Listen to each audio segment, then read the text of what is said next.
देखो अब हम करने वाले हैं जैन धर्म से संबंधित जो महत्वपूर्ण प्रश्न हैं इनको देख लेते हैं एक बार। और फिर जैन धर्म का भी आपका टॉपिक खत्म हो जाएगा, है ना। जैन धर्म वगैरह की मैंने थ्योरी आपको करवा दी है, जैन धर्म बौद्ध धर्म सब कुछ। और अब हम कर रहे हैं जैन धर्म के महत्वपूर्ण प्रश्न। भाई थ्योरी के अंदर कुछ इंपॉर्टेंट चीजें छूट जाती है ना, जैसे मुझे लगता है कि इनको हमें क्वेश्चंस के अंदर ऐड करना चाहिए, तो वो आपकी कमी वहां की यहाँ पूरी हो जाएगी। तो आपको इस सीरीज को कंटिन्यू रखना है भाई, है ना। अगर आपको वाकई में क्वेश्चन करने हैं एग्जाम में सही से और नंबर बढ़िया लाना है, तो ये सीरीज आपके लिए बहुत जरूरी है कंटिन्यू करना। ये वीडियोस आपके लिए डेली आ ही रहे हैं, आप इस चीज को जानते ही हैं। तो पहला जो प्रश्न है यहाँ पे, टाइम बिना खराब किए हुए चलते हैं। जैन धर्म के अनुसार जीना शब्द का क्या मतलब है। जैन धर्म में ये जो जीना शब्द है हमारे लिए मतलब होता है जिंदगी जीना। हाँ, तो वो वाला जीना है। ये क्या मतलब है इसका? विजेता, जो विजेता हो, सभी के ऊपर राज करने वाला, लाइक कह सकते हैं अपन। तो वो जैन धर्म में विजेता कहा गया है जीना शब्द को। ठीक है, देखिए आगे। प्रश्न संख्या नंबर 2 है, पूर्व जैन धर्म गुरुओं ने संस्कृत के स्थान पर किस भाषा में धर्मोपदेश के प्रसार का माध्यम बनाया था। जो धर्मों के उपदेश थे उनको प्रसार का माध्यम बनाया था, तो इसमें क्या आएगा? प्राकृत भाषा, बी ऑप्शन आएगा दोस्तों। देखो जैन धर्म के ग्रंथों 12 अंग और 14 पूर्व जो थे उनकी रचना प्राकृत भाषा के अंदर की गई। प्राकृत भाषा को अर्धमागधी भाषा भी बोला जाता है, अर्धमागधी भाषा, है ना। खैर इतना इंपॉर्टेंट नहीं था, केवल प्रश्न का आंसर ध्यान रखो, प्राकृत भाषा। अगला देखिए, दिलवाड़ा जैन मंदिर किस राज्य में स्थित है। 3 नंबर के प्रश्न में दिलवाड़ा के जैन मंदिर, अब राज्य पूछ रहा है तो केवल राज्य आपको बताना है ना। माउंट आबू में है वैसे, राजस्थान के अंदर। तीसरा ऑप्शन इसका राइट आंसर हो जाएगा। अब अपना अगला प्रश्न है, निम्न में से किस नदी पर, किस नदी के तट पर महावीर स्वामी को कैवल्य ज्ञान प्राप्त हुआ था। बहुत बढ़िया तरीके से मैंने तुम्हें बताया था ये। तो यहाँ पे क्या आंसर आएगा? ऋजुपालिका नदी, पहला ऑप्शन। महावीर स्वामी गृहस्थ जीवन को छोड़कर के 30 वर्ष या फिर जो भी उम्र थी इनकी 30, उस अवस्था के अंदर इन्होंने अपने, इनका भाई था एक नंदीवर्धन, उसकी आज्ञा लेकर के गृह त्याग कर दिया था। हालांकि जो दिगंबर जैन परंपरा है ना, उसके अंदर इनको अविवाहित बताया गया है। 12 वर्षों तक, 13 वर्षों तक काफी कठोर तपस्या इन्होंने करी थी। और 42 ईयर की एज के अंदर इनको रिजु पालिका जो नदी थी वहां पे साल का एक पेड़ था, उसके नीचे कैवल्य ज्ञान की प्राप्ति हुई थी। ठीक है, जिसके अंदर कैवलिन कहा गया है इनको, मैंने आपको बताया था। अगला प्रश्न देखिए, जैन धर्म की पहले से ही मौजूद बुनियादी बातों में निम्न में से किसे महावीर द्वारा जोड़ा गया। ये प्रश्न आप लोगों के लिए हार्ड हो सकता है। देखो आप मेरे हिसाब से इसके अंदर जो आंसर करेंगे वो 1 या 3 ऑप्शन कर सकता है, बट ये नहीं। देखो यहाँ पे आंसर होगा अपना ब्रह्मचर्य। वैसे मैंने आपको यहाँ पे 5 ऑप्शन दे दिए हैं, हालांकि आपके एग्जाम में 5 ऑप्शन नहीं आएंगे, लेकिन यहाँ पे आंसर क्या आएगा? डी ऑप्शन, ब्रह्मचर्य, कौमार्य व्रत जिसको बोल सकते हैं, कौमार्य व्रत। ठीक है, चलिए। जैन ग्रंथों को कहा जाता है जीनवाणी, जैन सूत्र, जैनागम और जैन काव्य। बताइए जैन ग्रंथों को क्या कहते हैं। तो मेरे दोस्तों जैन ग्रंथ जो है ना, इनको कहा जाता है जैनागम। तीसरा ऑप्शन अपना यहाँ पे राइट आंसर हो जाएगा, इसमें हो जाएगा जैनागम। 7वें नंबर का प्रश्न है, जैन धर्म के किस तीर्थंकर ने सर्वथा वस्त्र त्याग करने का आदेश दिया। 7वें नंबर के प्रश्न में तो सर्वथा वस्त्र त्याग करने का आदेश किसने दिया था? महावीर ने दिया था। इसमें डी ऑप्शन हो जाएगा दोस्तों अपना। ठीक है ना। अगला प्रश्न देखते हैं, अणुव्रत शब्द किस धर्म से जुड़ा हुआ है। 8वें नंबर के प्रश्न में अणुव्रत जो शब्द है ये किस धर्म से जुड़ा हुआ है। तो फ्रेंड्स जो हम पढ़ रहे हैं धर्म वही होगा ना, तो डी तीसरा ऑप्शन हो जाएगा, अणुव्रत शब्द जैन धर्म से संबंधित है। देखते हैं, महावीर स्वामी की भिक्षुणी संघ की प्रधान कौन है, कौन थी बताइए। चंदना, सुनाता, खेमा और त्रिशला। तो गाइज यहाँ पर अपना आंसर क्या होगा? खेमा थी। तीसरा ऑप्शन हमारा इस प्रश्न में सही उत्तर हो जाएगा भाई। अगला प्रश्न देखो, संधारा प्रथा निम्न में से किस संप्रदाय से संबंधित थी। संधारा प्रथा, तो शैव, जैन, शाक्त और वैष्णव। तो आंसर क्या होगा हमारा? पहला ऑप्शन, संधारा जैन धर्म से, याद रखना।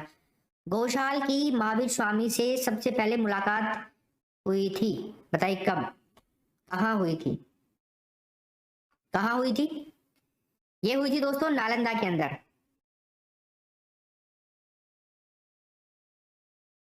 इनका पूरा नाम था मखलीपुत गोशाल।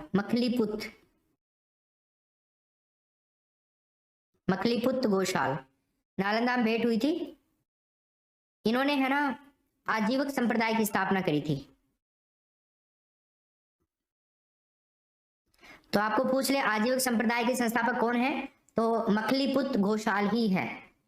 अगला प्रश्न देखते हैं। निम्न में से कौन सा दर्शन जैन दर्शन से साम्यता रखता है, बताओ। 13 नंबर के प्रश्न में तो क्या नाम है उसका, सांख्य। बी ऑप्शन हो जाएगा हमारा राइट आंसर। जैन सांख्य दर्शन से समानता रखता है। सांख्य और जैन दर्शन विश्व के प्राचीन दर्शनों में से एक है ना। किस महान आचार्य द्वारा जैन धर्म को दक्षिण भारत में लाया गया था, कौन थे वो, बहुत इंपॉर्टेंट प्रश्न है ये। तो फ्रेंड्स क्या आंसर होगा, भद्रबाहु था उसका नाम, पहला ऑप्शन। भद्रबाहु के अनुयायियों को दिगंबर कहा जाता है, ठीक है ना। तो हमने देखा था दक्षिण भारत और उत्तर भारत। अगला प्रश्न देखिए, महावीर स्वामी ने धर्म का प्रचार किस भाषा में किया, बताओ। अपना ऑप्शन नंबर 15 के अंदर प्राकृत। जैन साहित्य को कहा जाता है, तो दोस्तों जैन साहित्य को क्या कहा जाता है, तो आंसर होगा आगम। बी ऑप्शन राइट आंसर हो जाएगा इसमें। अगला प्रश्न है, जैन धर्म के अनुसार त्रिरत्नों का अनुसरण करने से कर्मों का जीव और प्रवाह रुक जाता है, जिसे क्या कहते हैं, संवर, निर्जरा, मोक्ष और आश्रव। तो भाई देखो यहां पर अपना उत्तर क्या होगा, संवर, पहला ऑप्शन। संचित कर्मों का नष्ट होना, निर्जरा तो कर्म का जीव की ओर प्रवाह आश्रव कहलाता है, ठीक है। निर्जरा किसे कहते हैं, संचित कर्मों का नष्ट होना, और कर्म का जीव की ओर प्रवाह होना क्या कहलाता है, आश्रव। जब जीव कर्म के अवशेष बिल्कुल समाप्त हो जाते हैं तो वो मोक्ष प्राप्ति कर लेता है ना। और मोक्ष के बाद में जीव का जीवन मरण चक्र समाप्त हो जाता है, और जो भी है। आगे चलते हैं। संथारा प्रथा प्रचलित है दिगंबर शाखा में, श्वेतांबर शाखा में। ये शाखाएं मैंने आपको बढ़िया बताई थी। तो क्या आंसर होगा इसमें, संथारा प्रथा, ये श्वेतांबर शाखा में, बी ऑप्शन हो जाएगा। संथारा प्रथा को राजस्थान राज्य की जो उच्च न्यायालय है ना उसके द्वारा आत्महत्या जैसा अपराध मानकर के रोक लगा दी गई थी। तो ध्यान रखना ये प्रश्न बहुत इंपॉर्टेंट है। राजस्थान हाई कोर्ट ने निम्न में से किस प्रथा के ऊपर किस प्रथा को आत्महत्या जैसे अपराध मानकर के रोक लगाई थी, तो वो थी संथारा प्रथा। नेक्स्ट प्रश्न, निगंठ नागपुत्र किसे कहा जाता है, तो दोस्तों निगंठ नागपुत्र जो है ना ये महावीर स्वामी को कहा जाता है। इसमें पहला ऑप्शन होगा राइट आंसर। बौद्ध ग्रंथों के अंदर महावीर स्वामी को निगंठ नागपुत्र कहा गया। दक्षिण भारत में प्रसिद्ध जैन केंद्र स्थित है, कौन सा है दक्षिण भारत के अंदर जैन केंद्र जो काफी फेमस है, रामेश्वरम, कांची, मदुरई और श्रवण बेलगोला। तो दोस्तों श्रवण बेलगोला है, इसमें आंसर होगा डी ऑप्शन। अगला अपना प्रश्न है 21 नंबर का, तो बताइए इसमें क्या उत्तर होगा। महावीर स्वामी का उनके दामाद व शिष्य जामाली से किस सिद्धांत के आधार पर मतभेद हुआ था, बताइए।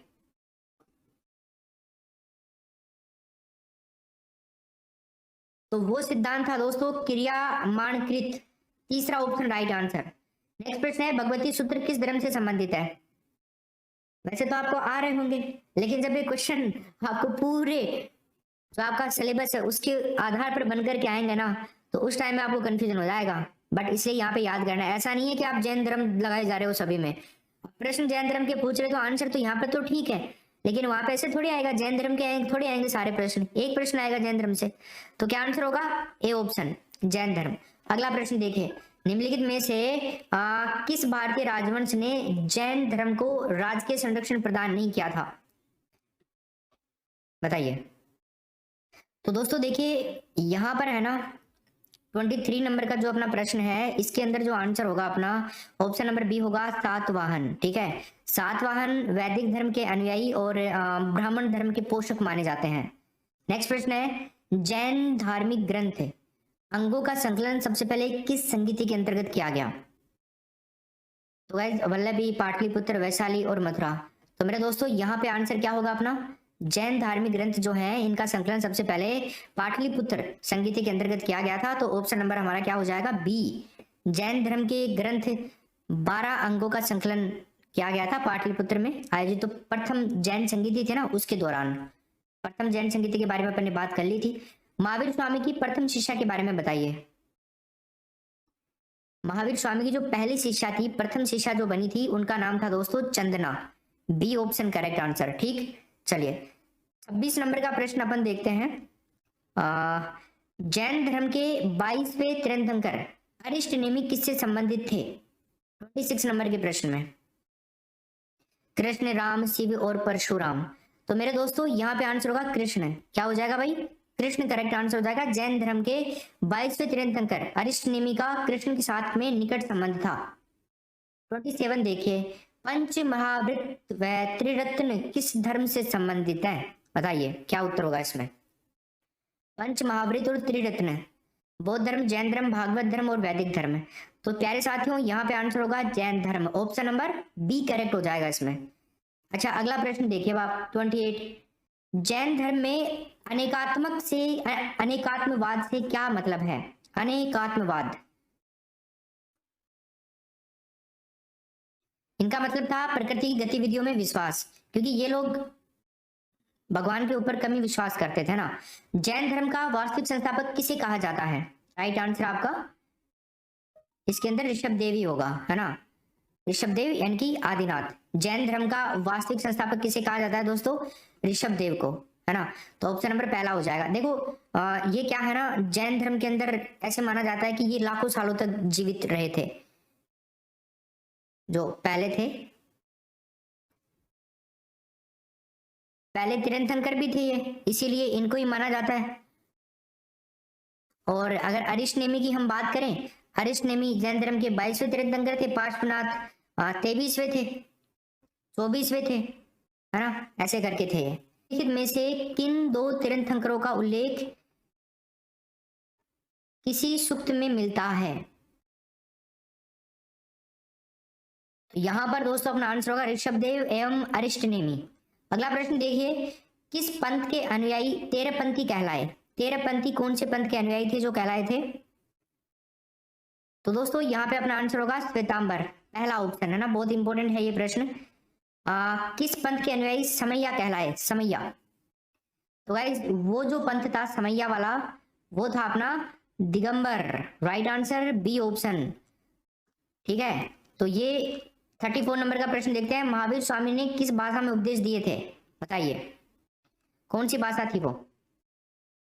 तो दोस्तों महावीर स्वामी ने, है ना, प्राकृत भाषा के अंदर उपदेश दिए थे। पहला ऑप्शन हो जाएगा। जैन तीर्थंकर ऋषभदेव व अरिष्ट नेमि का उल्लेख किस वेद में मिलता है? दोस्तों वो वेद है ऋग्वेद, पढ़ा था अपन ने। तो ये टोटल 35 क्वेश्चन हुए हैं जैन धर्म से संबंधित। इंपॉर्टेंट प्रश्न थे सारे, तो आपको याद करना है इनको और रेगुलर क्लास लेते रहो। लाइक करो, शेयर